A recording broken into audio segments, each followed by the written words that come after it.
इस्लाम में शराब हराम है। ये बात दुनिया का हर वो इंसान जानता है जो इस्लाम को थोड़ा सा भी समझता होगा। और मुस्लिम देशों में शराब पूरी तरीके से बैन हो चुका है। न तो वहाँ पर शराब बनती है और न बिकती है। पिछले साल कतर ने फीफा वर्ल्ड कप को होस्ट किया था, एक ऐसा वर्ल्ड कप जो दुनिया के सबसे बड़े टूर्नामेंट में से एक है, जिसमें मैक्सिमम टीम वेस्टर्न कंट्रीज से आती है, जहां शराब उनके कल्चर का एक हिस्सा है। बावजूद उसके कतर ने पूरी तरीके से अल्कोहल को बैन कर चुका था। साल 2022 फीफा वर्ल्ड कप उसके इतिहास का एक ऐसा टूर्नामेंट था जिसमें शैंपियन नहीं खोली गई। अब सवाल ये पैदा होता है, आपने कभी सोचा है कि इस्लाम में शराब हराम क्यों है और मुसलमानों को शराब से दूर रहने के लिए क्यों कहा गया है? तो समझते हैं आज के इस वीडियो में। वीडियो को मिस न करें ताकि आपको मालूम चल सके कि इस्लाम में शराब हराम क्यों है। पहले ये समझते हैं कि इस्लाम में शराब का इतिहास क्या है। 7वीं सेंचुरी में जब प्रोफेट ऑफ इस्लाम ने यानी हुजूर करीम सल्लल्लाहु अलैहि वसल्लम ने अपनी नबूवत के बारे में लोगों को बताया कि वो अल्लाह के नबी हैं और अल्लाह का पैगाम लोगों तक पहुंचाने के लिए उनको इस दुनिया में भेजा गया है। उस टाइम अरब में बहुत सारी बुराइयां हुआ करती थी। लड़कियों को जिंदा जमीन में दबा दिया जाता था, औरतें बाजारों में बिका करती थी और जो लोग अमीर हुआ करते थे वो गरीबों पर जुल्म सितम किया करते थे और उनके साथ जानवरों जैसा बिहेव किया करते थे। ऐसी बहुत सारी बुराइयां थी जिसको करने में अरब प्राउड फील किया करते थे और जिसमें एक बुराई थी शराब,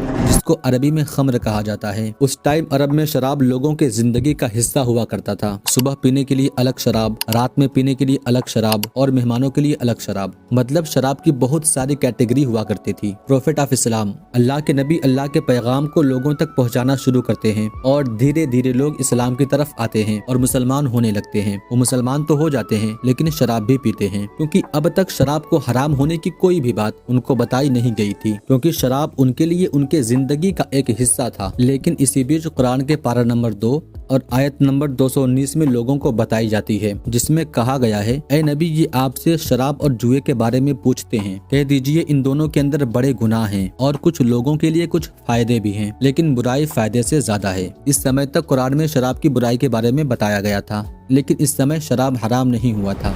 जैसा कि मैंने कहा कि शराब अरब के लोगों के लिए उनके जिंदगी का एक हिस्सा हुआ करती थी। ऐसे में डायरेक्ट शराब को पूरी तरीके से बैन कर देना, बंद कर देना सही नहीं था।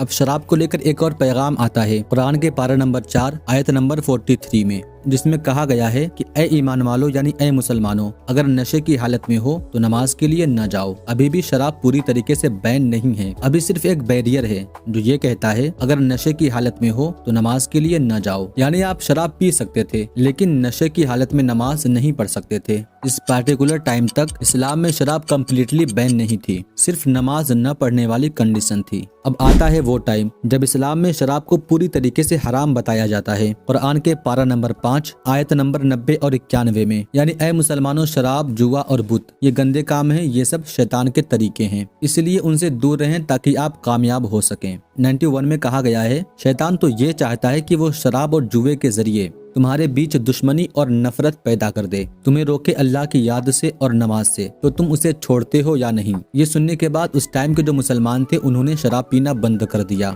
यहाँ तक बताया जाता है कि जब लोगों ने ये सुना कि शराब हराम हो गई है तो जिसके घर में शराब थी उसने शराब को फेंक दिया और जिसके हाथ में शराब थी उसने उस शराब को वहीं रख दिया और जिसके मुंह में शराब थी उसने थूक दिया और जो शराब पी चुके थे उसके पेट में जा चुकी थी उसने ये सोचकर उल्टी कर दी कि हो सकता है कि शराब हराम होने का हुक्म पहले आ चुका है और मुझे बाद में पता चला हो, तब तक मैंने शराब पी ली हो। और इसके बाद इस्लाम में शराब को हराम बता दिया गया है, यानी अब कोई भी मुसलमान शराब नहीं पी सकता है। अब आप ये बात समझ चुके हैं कि इस्लाम में शराब को हराम बताया गया है, ये बात कुरान से प्रूव हो चुकी है। लेकिन अभी भी सवाल वही है कि इस्लाम में शराब को हराम क्यों बताया गया है। इसका जवाब बहुत आसान है। इस्लाम में कहा गया है कि शराब सभी बुराइयों की माँ है। अब इसका क्या मतलब है? जैसा कि मैंने शुरू में बताया था कि कुरान के पारा नंबर 2 आयत नंबर 219 में, जिसमें कहा गया है शराब में फायदे से ज्यादा नुकसान है। तो कैसे, आइए समझते हैं। सबसे पहले बात करते हैं इसमें होने वाले नुकसान के बारे में। Number 1, health implication. शराब पीने की वजह से